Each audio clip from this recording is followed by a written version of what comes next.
கண்டிப்பாக இருக்குங்க. இவ்வளோ சிறப்பான இந்த மேசராசிக்காரங்களுக்கு இதுவரைக்கும் 11ஆம் இடமான லாபஸ்தானத்திலிருந்து ஓரளவுக்கு பணவரவை கொடுத்துட்டு இருந்த சனி பகவான் தற்பொழுது 12ஆம் இடமான விரயஸ்தானத்துக்கு போகிறாருங்க.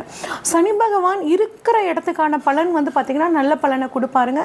பார்க்குற இடத்துக்கு தான் வந்து பார்த்திங்கன்னா கொஞ்சம் சுமாரான பலனை கொடுப்பாரு. அதனால் சனி பகவான் இருக்கக்கூடிய இடம் 12ஆம் இடம். அப்போ விரய செலவுகள் கட்டாயம் நடக்கும்.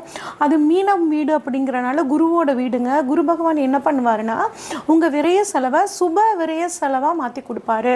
அப்போ இது வரைக்கும் திருமணம் ஆகாதவர்களுக்கு திருமணம் நடக்கக்கூடிய வாய்ப்பு, நீண்ட நாளாக குழந்தை பாக்கியம் இல்லாதவர்களுக்கு ஒரு குழந்தை பாக்கியம் கிடைக்கக்கூடிய ஒரு நல்ல சூழல், அதே வெளிநாடு போகணும்னு ட்ரை பண்ணிட்டு இருந்தவங்களுக்கு அதில் ஏதாவது ஒரு தடங்கள் இருந்துக்கிட்டே இருந்துச்சுன்னா அந்த தடங்கள் விலகி இப்போ வெளிநாடு போகக்கூடிய ஒரு நல்ல அமைப்பு இருக்குங்க.